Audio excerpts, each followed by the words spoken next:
Hello बच्चों, तो आज हम अपनी इस क्लास के अंदर आपके साथ में कंपैरेटिव स्टेटमेंट का लॉन्ग क्वेश्चन आपके साथ में डिस्कस करेंगे। हो सकता है कि आपको कंपैरेटिव स्टेटमेंट बनाना आता हो, लेकिन आज हमारी इस क्लास के अंदर मैं आपको बिल्कुल सिंपल ट्रिक से और साथ में आपका टाइम भी बचा रहे उस वे में मैं आपको बताऊंगा कि आपको कंपैरेटिव स्टेटमेंट को कैसे बनाना है। इसलिए वीडियो को बिल्कुल भी स्किप मत करना। 5-10 मिनट की वीडियो के अंदर आपको कम से कम 4 नंबर तो बोर्ड में इस बार मिल जाएंगे। देखिए, कंपैरेटिव स्टेटमेंट का जो क्वेश्चन है वो बोर्ड में, अगर आप पिछले साल के क्वेश्चन पेपर देखते हैं तो हर साल बोर्ड में ये क्वेश्चन आया है और इस बार भी इसके आने के चांस पूरे बनते हैं।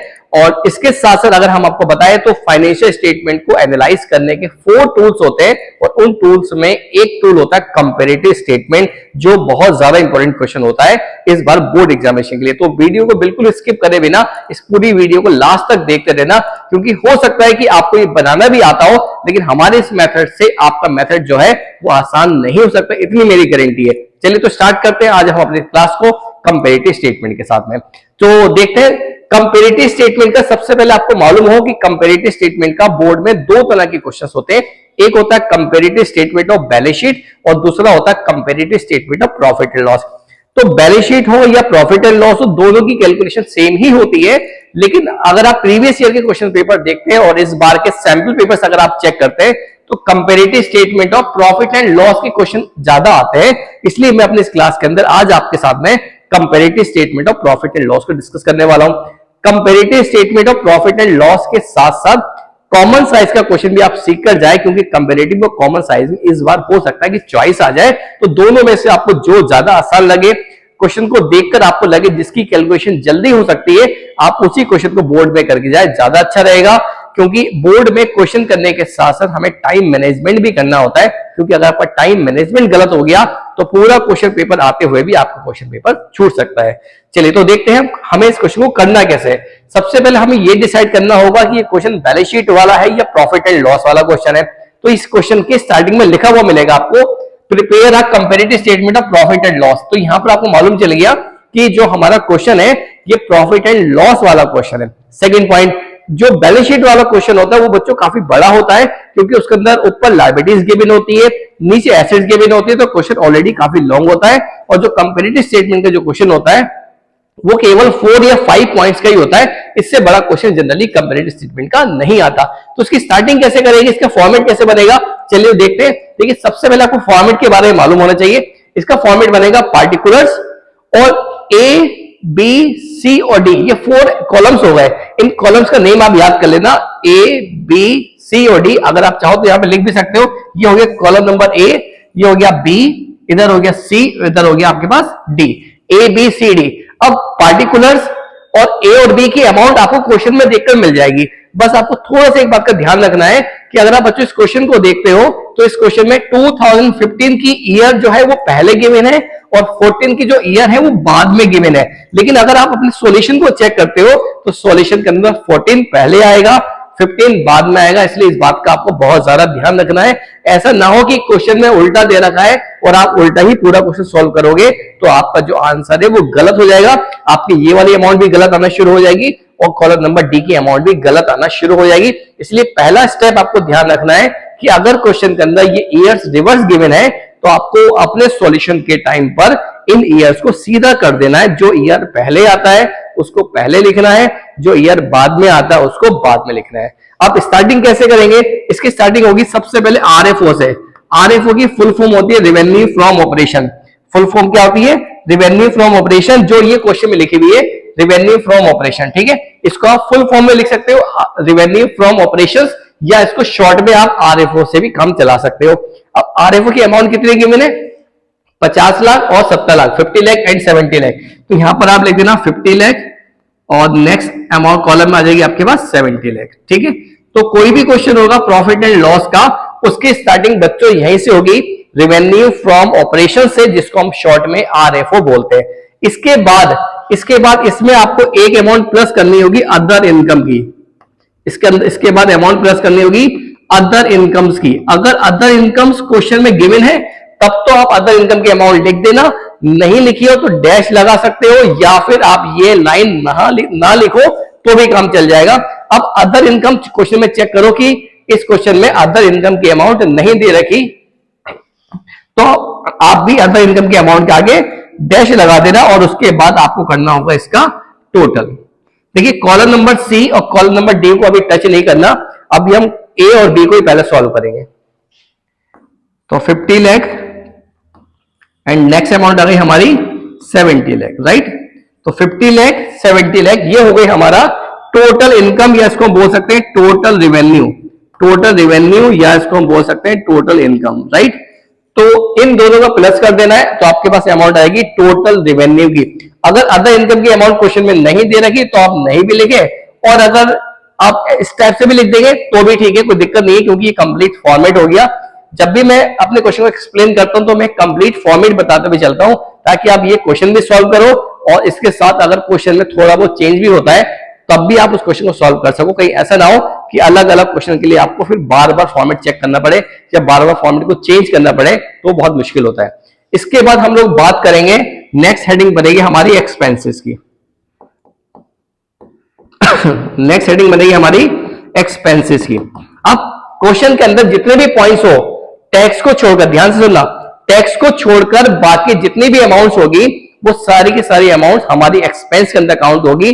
जैसे कि एम्प्लॉय बेनिफिट एक्सपेंसेस, डेप्रिसिएशन और अदर एक्सपेंसेस, ये तीनों के तीनों हमारे किसके अंदर काउंट होंगे? ये तीनों के तीनों अमाउंट काउंट होगी हमारी एक्सपेंसेस वाले कॉलम के अंदर, ठीक है। तो इसको लाइन वाइज लिखते जाते हैं। सबसे पहले दे रखा है एम्प्लॉय बेनिफिट एक्सपेंसेस, इसको हम शॉर्ट में एम्प्लॉय बेनिफिट एक्सपेंसेस लिख देते हैं, ठीक है, EB expenses. Point number two में लिखा हुआ है डेप्रिसिएशन,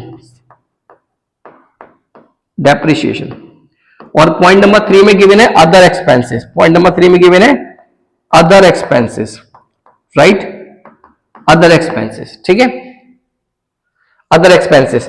अब क्वेश्चन के अंदर जो वैल्यू गिवन है सेम वैसी की वैल्यू लिखते जाएंगे हम लोग। तो एम्प्लॉय बेनिफिट की वैल्यू गिवन है 20 लाख, उसके बाद वैल्यू गिवन है आपके पास 5 लाख, उसके बाद वैल्यू गिवन है 12 लाख, और सेम इस साइड भी वैल्यूज गिवन है 35 लाख, 8 लाख, और लास्ट वैल्यू हो गई आपके 16 लाख, ठीक है। अब देखो इस क्वेश्चन में टोटल मिला के 3 वैल्यूज हो गई एक्सपेंसेस की। जैसे कि हमारे सामने 2 इनकम्स आई थी और दोनों इनकम का हमने टोटल किया था, वैसे ही हमारे सामने 3 बार एक्सपेंस आ गए।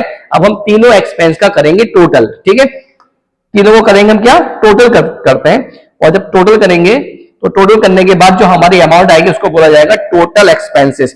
चलिए टोटल करते हैं, इसकी कितनी अमाउंट हो जाएगी, 37 लाख, 37 लाख, और यहां की अमाउंट होती है हमारी 24, और यहां पर जाएगी 59 लाख, 59 लाख, ठीक है। टोटल कर लिया हमने इसका, तो टोटल करने का अमाउंट आ गई 37 लाख एंड 59 लाख। अब इसके बाद हमारा नेक्स्ट स्टेप क्या हुआ, इसके बाद बच्चों हमारा नेक्स्ट स्टेप होगा, हमें टोटल में से टोटल की अमाउंट को माइनस करना है, टोटल में से टोटल की अमाउंट को माइनस करना है, और माइनस करने के बाद जो अमाउंट आएगी उसको बोला जाएगा profit before tax, profit before tax, profit before tax, ठीक है। 50 में से 37 माइनस करते तो कितनी अमाउंट आएगी हमारी यहाँ पर 13 लाख, और अगेन 70 में से 50 लाख माइनस करते तो हमारी अमाउंट आएगी 11 लाख, ठीक है। तो ये हो गया बच्चों हमारा प्रॉफिट बिफोर टैक्स। हमें टोटल में से टोटल की अमाउंट क्या करना है, टोटल में से टोटल की अमाउंट जब हम माइनस करते हैं तब हमारा आंसर आ जाएगा प्रॉफिट बिफोर टैक्स। और इसके बाद अगर क्वेश्चन के अंदर टैक्स की वैल्यू नहीं दे रखी है तब तो बच्चों हमारा क्वेश्चन अब जो आंसर है वो यहीं पर एंड हो गया। अब हम सी और डी की कैलकुलेशन करेंगे, लेकिन अगर क्वेश्चन में टैक्स की वैल्यू दे रखी है तो उसको भी माइनस करेंगे। तो आप इस क्वेश्चन में चेक करेंगे तो इस क्वेश्चन में टैक्स की वैल्यू दे रखी कितनी, 40% और 40%। अभी इस क्वेश्चन को देख रहे होगे, इसमें टैक्स की वैल्यू दोनों तरफ दे रखी कितनी, 40 एंड 40%, ठीक है। अब हम लिखेंगे यहां पर माइनस टैक्स, टैक्स की वैल्यू कितनी है, टैक्स की वैल्यू है 40%। अब आपको 40% कैलकुलेट करना है किसका, 13 लाख का और 11 लाख का, ठीक है। अब इसकी कैलकुलेशन आप आराम से रफ करके देख ले, 13 लाख का 40%, 40/100, ठीक है। और जब इसको सॉल्व करते रहे कितनी अमाउंट आएगी, 5,20,000, यहां पर लिख देना। ऐसे सेम 11 लाख का 40%, 11 लाख का 40%। अगर आप डायरेक्ट कर सकते हो डायरेक्ट करें, और आपको आराम से सॉल्व करना है तो आप आराम से सॉल्व करके देखिए, कोई जल्दी नहीं है। कितनी अमाउंट आएगी? 4,40,000 राइट, 4,40,000। और अब प्रॉफिट बिफोर टैक्स में से हम लोग टैक्स की अमाउंट करेंगे माइनस, और माइनस करने के बाद बच्चों हमारा फाइनल आंसर आ जाएगा, और उस फाइनल आंसर को बोला जाएगा प्रॉफिट आफ्टर टैक्स। चलिए माइनस करते हैं। 1 2 3 4 7,80,000। ऐसे सेम इसमें से माइनस करते हैं 6,60,000। ठीक है, और इसको बोला जाएगा profit after tax, profit after tax. तो बच्चों ये हो गया हमारा column number A, column number B. ठीक है, अब इसके बाद बच्चों हमें ना क्वेश्चन देखने की कोई जरूरत नहीं है। क्वेश्चन के अंदर हमारे जितने भी पॉइंट्स थे उन सारे पॉइंट्स को हमने लाइन वाइज यहां पर शो कर दिया। ठीक है, सबसे पहले स्टार्टिंग हो गई आपकी किसकी? आरएफओ से। आरएफओ के बाद हमारा अमाउंट आ जाएगी किसकी? अदर इनकम की। उसमें हम माइनस करेंगे एक्सपेंसेस, और एक्सपेंस माइनस करने के बाद पहला स्टेप आएगा प्रॉफिट बिफोर टैक्स। अगर क्वेश्चन में टैक्स गिवन है तो माइनस कर लेना, टैक्स गिवन नहीं है तो हमारा आंसर वही कंप्लीट हो जाएगा। और अगर टैक्स गिवन है और टैक्स माइनस करने के बाद जो अमाउंट आती है उसको बोलते हैं प्रॉफिट आफ्टर टैक्स। ठीक है, अब हम बढ़ते हैं कॉलम नंबर सी, और कॉलम नंबर डी को हम करेंगे सॉल्व। अब कॉलम नंबर सी कैलकुलेट करना बहुत ज्यादा आसान होता है, क्योंकि सी का एक छोटा सा फॉर्मूला होता है। सी का फॉर्मूला होता है बी माइनस ए। सी में हमें क्या करना होता है? कॉलम नंबर सी के अंदर हमें छोटी सी कैलकुलेशन करनी होती है, बी में से ए की अमाउंट माइनस करो। अब देखो बी की अमाउंट कितनी है? 70 लाख, और ए की अमाउंट कितनी है? 50 लाख। तो 70 में से 50 माइनस करो, कितनी अमाउंट आ जाएगी यहाँ पर? 20 लाख। यहां पर डैश लगाए, आप यहां पे डैश लगा देना। सेम 70 में से 50 माइनस करोगे कितनी अमाउंट आ जाएगी? 20 लाख आ जाएगी। 35 में से 20 माइनस करोगे कितनी अमाउंट आएगी यहाँ पर? 15 लाख। 8 में से 5 माइनस करते हो कितनी अमाउंट आएगी? 3 लाख। 16 में से 12 माइनस करते हो 4 लाख। तो जितने भी वैल्यूज है हम बी में से ए माइनस करते चलेंगे, और हमारा आंसर फाइनली आता जाएगा 22 लाख। उसके बाद अच्छा ये वाला पॉइंट चेक करना है स्पेशली। 11 में से 13 माइनस करेंगे तो यहां पर हमारा आंसर आ रहा है 2 लाख, लेकिन आंसर किस में आएगा? हमारा आंसर आएगा ब्रैकेट में, मतलब नेगेटिव फिगर को शो करेगा। 440 में से अगेन फिर से माइनस का अमाउंट आने वाली है हमारे पास 80,000, ये भी ब्रैकेट में आ जाएगा।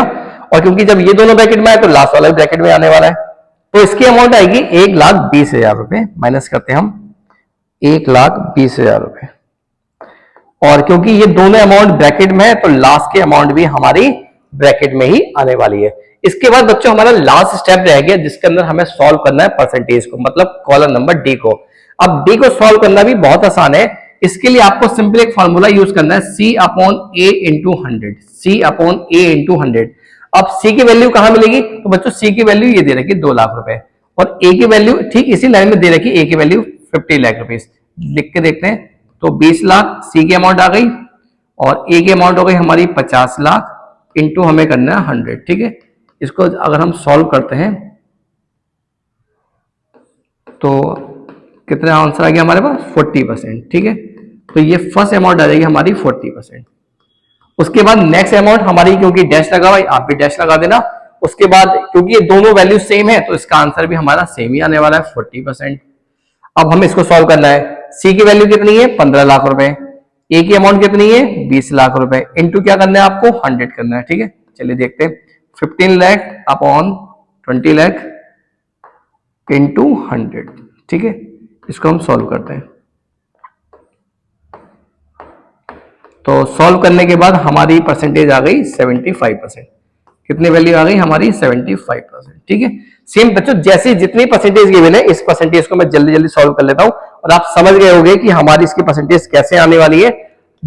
सी में से ए माइनस करना है और इनटू करना है आपको 100। ठीक है, अब नेक्स्ट अमाउंट देखते हैं। सी की वैल्यू दे रखी है 3 लाख, ए की वैल्यू दे रखी है 5 लाख, इंटू क्या करना है आपको? 100 करना है, और 100 करने के बाद हमारी सारी वैल्यूज आ जाएगी। तो मैं जल्दी से सारी वैल्यूज को नोट कर लेता हूं। उसके बाद हमारी नेक्स्ट वैल्यू आ जाएगी 60%, देन 33.33%, टोटल में आ जाएगा 59.46, अगेन 15.38, और लास्ट में भी 15.38। ठीक है, अब क्योंकि बच्चों ये लास्ट की जो वैल्यूज है ना ये ब्रैकेट में गिवन है, जब ये वाली वैल्यूज ब्रैकेट में गिवन होती है तब हमें इस वाली वैल्यूज को भी ब्रैकेट में ही शो करना होता है। ठीक है, तो बच्चों ये था हमारा कंपैरेटिव स्टेटमेंट। इस बार बोर्ड में ये क्वेश्चन आएगा, इसलिए अगर आपने अभी तक इसकी प्रैक्टिस नहीं करी है तो एक बार इस क्वेश्चन की कंप्लीटली प्रैक्टिस करके जाए, क्योंकि ये क्वेश्चन पूरे अकाउंटेंसी क्वेश्चन पेपर में सबसे आसान क्वेश्चन माना जाता है, इसलिए इसमें आपको बिल्कुल भी मिस्टेक नहीं करनी है। छोटी मोटी कैलकुलेशन हमारी हो जाती है, इसलिए बेटर ये कि अभी भी हमारे पास टाइम है, तो एक एक बार कम से कम इस क्वेश्चन को 1 या 2 बार आप सॉल्व करके देखें। बाकी कोई आपको इश्यू हो तो आप मुझे वीडियो के कमेंट बॉक्स में अपना क्वेश्चन लिखकर भेज सकते हैं, मैं आपका रिप्लाई जल्दी करूंगा। बाय।